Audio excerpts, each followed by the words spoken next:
protectors left over from college that I was able to glue them all onto my leftover pocket protectors. That's how cool I am. Yeah. So earlier in the fall, when Dan Deal said, "Oh, I got this great piece of music. It's called the Bohemian Rhapsody." Wow, Dvorak maybe? Bartok? We need a good Eastern European composer. Had anybody here heard of the Bohemian Rhapsody? There are some poor people. There are some. And then I found out that the composer was not Dvorak, it was Freddie Mercury. And about the only thing Dvorak and Freddie Mercury have in common is they're both dead composers. Yeah, pretty much. Hence that. And then when it told me, well, you know, the one that's done by Queen, I thought that was like a nickname for the London Symphony. So it turns out the Bohemian Rhapsody was composed by the British rock group Queen, and Freddie Mercury was part of them, in 1975. And it was a big hit in 1975. And they introduced it, interestingly, in their album called A Night at the Opera. So it sort of fits in with the stuff we do. And it's a very beautiful piece. And I hope you enjoy this, our real venture into rock. I'll be very anxious to see how you like this. You got a chance. You got a chance.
I couldn't believe it was the rock group Queen. In fact, I went out and I bought the Favorite Hits album, and Carla thought, what's this doing in our cart? I had to explain it to her. So now we are, I had to see what your response was going to be. The second half now is very different, because the second half of this sort of starts the opera part of it.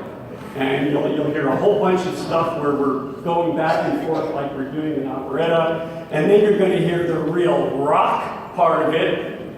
And then we'll end up in that beautiful ballad mode again. So the rest of Bohemian Rhapsody.